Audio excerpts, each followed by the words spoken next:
So this is for interview for the first. This is for your UK trip. My UK trip, excellent. Yeah. So from fish and chips, what are you most looking forward to? No, the reason I'm going over to UK is I was born there. I have a sense of responsibility to the place of my birth, to try and they educated me, brought me up. It was a very wonderful society and inculcated many values in me. So one of those values was fairness, where people were given equity. I came from a very poor background. It was disadvantaged, but because of the fairness of the system at the time, I could, through the means of scholarships, go to a very good high school, and from a very good high school to a very good university. I was given a chance. And I see in UK right now that women in Theravada Buddhism are not given a chance. Because of their birth, they're not permitted to take full ordination in Theravada Buddhism, which personally, because of my upbringing, is unacceptable. And also because of my upbringing, I was always said, don't just complain about things, do something. So rather light a candle than complain about darkness. There's lots of people who complain and write articles and books, but they don't do anything. And it does happen in this time of my monastic life, I am able to do things. I have many disciples. Some of those disciples are wealthy, and they always want to give some of their money for a good cause. And they do trust me because over the many years they've seen I'm a good monk, and that whenever I say I'm going to do a project, I deliver. So I make sure it happens. So whether it's this Jhana Growth Retreat Centre you're sitting in, or whether it's another monastery Dharmasara, I committed myself to those projects, and I asked many people from many countries to help, and they helped, and now they can reap the benefits. They see, yes, this monk delivers. And that's really important to increase people's faith. So the next project, because of all these considerations, is to try and get a nice a start for the Bhikkhuni Sangha in UK. And of course the first thing which is necessary, of all the four requisites which is necessary for any monastic, the requisites of lodgings is primary. And that's the hardest one to get. So to get a place where, say, a nun good nun like Bhikkhuni Chanda, when she is in UK, she knows she has a bed for the night, and she has a place to stay and a place to teach. At the moment, she has nowhere, really absolutely nowhere to stay. Yeah. So a place which can be for bhikkhunis, for Theravada bhikkhunis. So that's one of the goals. And then actually to see it grow. It's, my way of doing things, you've seen me being a teacher before. It's following the Buddha's advice. Here are the huts, the empty places. Off you go, meditate. I've taught you, now off you go and do it. So my job is actually to provide those residences. And whatever teaching I can, and then off you go, bhikkhunis, now it's time for you to make it work. But how are you going to teach them like you're in Australia? They have so many teachings, quite honestly. On the internet, they come and visit here, I go and teach on retreats. There is no lack of teachings. Where the lack is facilities and support. How about the guidance? Do you need guidance? The main guidance is the main teacher, which is the Buddha. So it's the Vinaya, the Dhamma and Vinaya, as taught by the Buddha. So it's much more important, as I often say, that you take refuge as a Buddhist in the Buddha, the Dhamma, not in Ajahn Brahm, the Buddha, the Dhamma, and the Sangha. There's many more people than me in the Sangha. And so this whole tradition and the Sangha are monks and nuns who follow the Vinaya. That's their definition. So that's where we bring in the training as put out by the Buddha, the guidelines of simplicity, frugality, kindness, compassion, mindfulness. And all those are part of the Vinaya training. So that would be one of the core parts of their training. When it comes to the other training, you know that I say on this interview, I have full confidence in Venerable Chanda to be a leader. She doesn't have that confidence in herself yet, but I do. It's a case of, you take these people and you put them in the deep end of the water, and my goodness, they swim. And no one is more surprised than themselves that they actually keep their heads above water. So then it's like a training for herself. It's also training.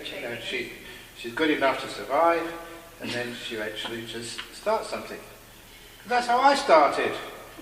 When Ajahn Brahm disrobed, I wasn't ready to be the boss, but there was no choice. I was dumped with this role of being an abbot. And at first you're not that good, you make all sorts of mistakes. Like being a control freak. You always see that, it's amazing. I can see that myself when I first became a monk, being very fierce. I first became a teacher, very fierce and very strict. And then after a while, it's only because of fear. Fear of losing control. And after a while you realise that's not the way to teach. So you tend to relax. And then you find that everything flows far more smoothly. And your monastery starts to grow and prosper. You don't need to control. So I'm sure without the best will in the world, Venerable Chanda, the first year there should be a bit of a control freak. It's nature, there's nothing wrong with the person. Because we want to get it just the way we think it should work. And then when you relax and you get sort of comfortable and feel, what's most important, feel secure. Because for a monastic there's a lot of insecurity because we don't know where our next meal is coming from. Yeah. If you stay in this monastery, you know you're going to get a good meal today. But you go overseas, you don't know whether you're going to get a meal. You don't know whether you're going to have a place to be fed. You're so vulnerable. Yeah, she's alone. Yeah, she's alone, no money. If I miss a plane, I'm in big trouble. Because, they say, well, another $20 or something. I say, I don't have $20. Yeah. Well, go and call somebody. I don't have a mobile phone. Yeah. And so you're very vulnerable as a monastic, which is why, if it's in Indonesia, there's many people who come to her assistance, or in Thailand, Malaysia, there's many places you can get some assistance, but in UK, no. So this is why there's a glaring hole in UK, which is why I want to fill it.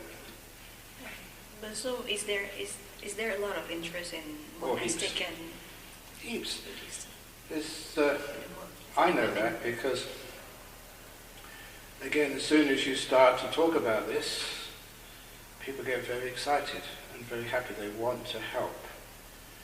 And it's one of the reasons is because they did have a movement of nuns in UK, and it was very popular and people were getting very behind it, but then because of some decisions by some monks, it all fell apart, and many lay women's dreams were shattered, and they were very, very upset. And there's one of the sayings, Venerable Chanda knows this, I've said it many times, because there's a few things which people say which go into my heart and stay there and say, no, you have to do something about this.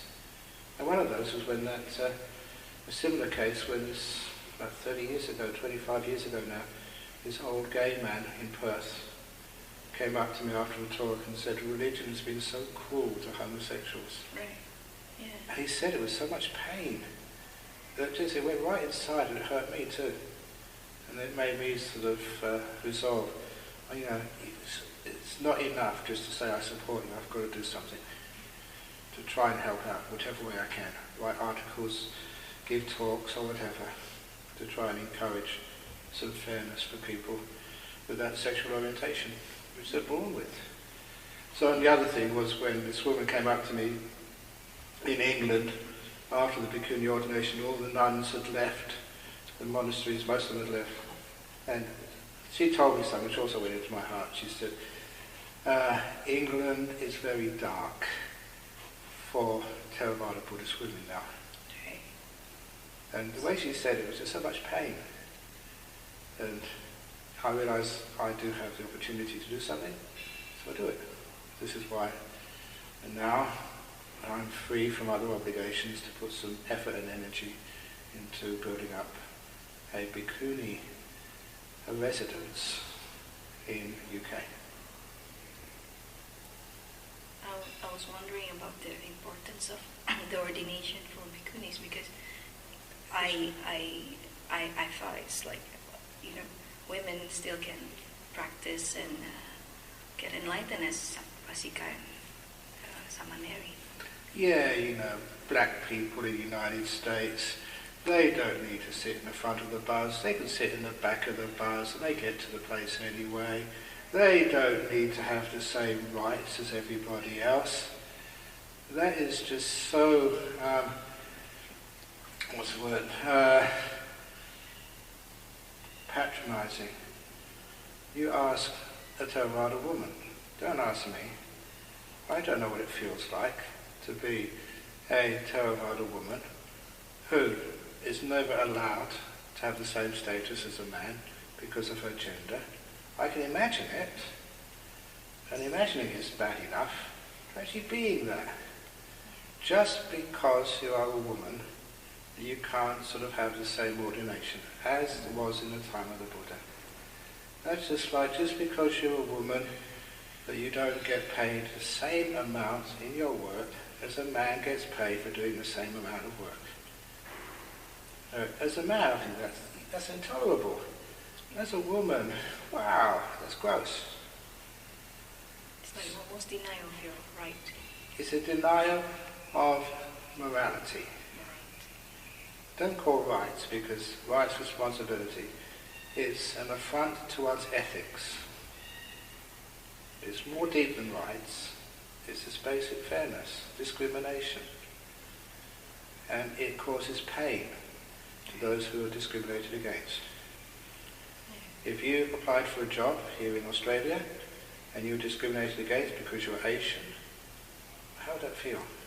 Yeah. You're probably higher qualified than this Westerner, but they get the job because they're Western. Yeah, they'd be very, very painful, yeah. So now you understand why sort of it's inappropriate.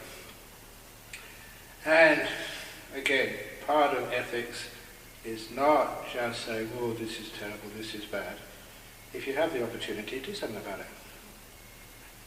And that sometimes, even though it hurts, it causes me more tiredness, it's worth doing. Yeah, I understand. Yeah. So that's also why anyone listening to this tape, obviously I need your support. Checkbooks, cash, whatever. Anukampa Bhikkhuni project. You get on the website, find it. And you'll be proud, you've done something. I know that a few times whenever I've had something, just when I don't have money, but I remember having one of these iPads you wear on the aircraft. And, yeah, not the iPad, the tablets, but the eye shades. And I was in Singapore airport, and I saw a woman there. She was trying to get some sleep in the middle of the day, lying on tossing and turning. And I just tapped her on the shoulder and said, have one of these. And I gave her my eye shade so that she could actually put it on. So I did have one. And I felt so good about that. And it's just one case out of many where you give to other persons for a good cause. Just give that woman a good night's sleep. Give Bhikkhunis a place they can sleep many nights. Just how much happiness do you get from that? And so, about the Bhikkhuni, if this work and everything, so I guess because there's a lot of retreat centers in England already, so how can this... Retreat centers are for lay people. They're wonderful, but this is for taking it to the next level. You've just been on a retreat for a couple of months here in China Grove, but as the Buddha said, that when your meditation, your samadhi, is supported by sila, then it's a great benefit, huge power. And with the sila, the precepts, the restraint of the bhikkhuni, of the monastic, that takes your meditation to another level. Unfortunately, with all the skill of a lay person, you can never match the depth of meditation of a monastic, simply because the foundation precepts are so much stronger. If you're going to build a big high-rise building in Jakarta, you need a really very deep foundation of concrete, pilings and all sorts of other stuff. And if you try and build a high-rise on a weak foundation, it's going to topple. This is just like the very strong foundation of monasticism. It's really deep, very powerful when it's done right, and that allows the meditation to soar. Even when the lay people like you, they keep really good precepts, like it's good precepts. 5 precepts. It's 5 precepts. This is at another level. So it does. It does make a huge difference. That's why the Buddha established the Sangha. Yeah, you can become enlightened as a lay person, but it's my simile. It's like, yeah, you can travel from here in Perth. You can travel to Sydney by walking. Yeah, you can get there. People have actually done that. They've walked from here to Sydney, but I wouldn't advise it. This thing's called aircraft. And that's the best way. That's what they're there for. So you can travel fast and comfortable in a few hours all the way to Sydney. So walking is like the lay practice, and getting on an aircraft is like joining the Sangha. How about those they still want to walk? They still want to walk. I can't stop them. All I can say is an aircraft. Yeah, you've got to spend a bit of money. You've got to let go of a few things to become a monastic. But if you really, really want to get to Sydney, it's the best way.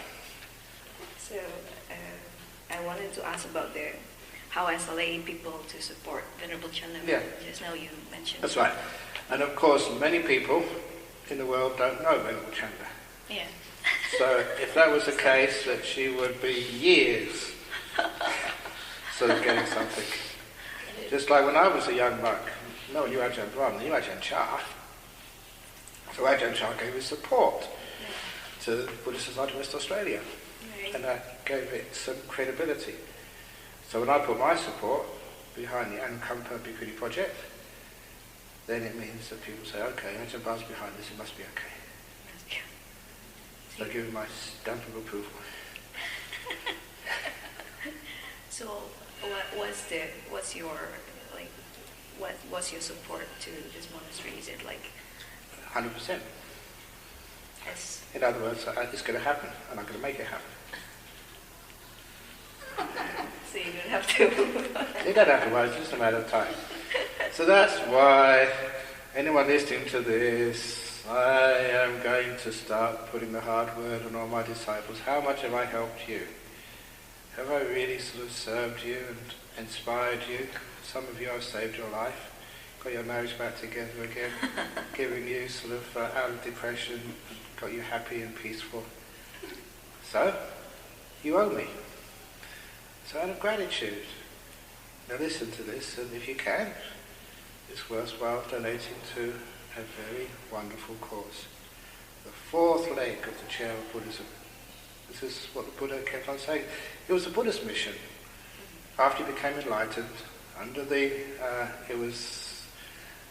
wasn't the Bodhi tree, it was under the goat herd's banyan tree. Mara came to him and said, okay, you're enlightened, I admit it. Now don't go teaching, it's just too burdensome. Just enter Parinibbana now, just disappear.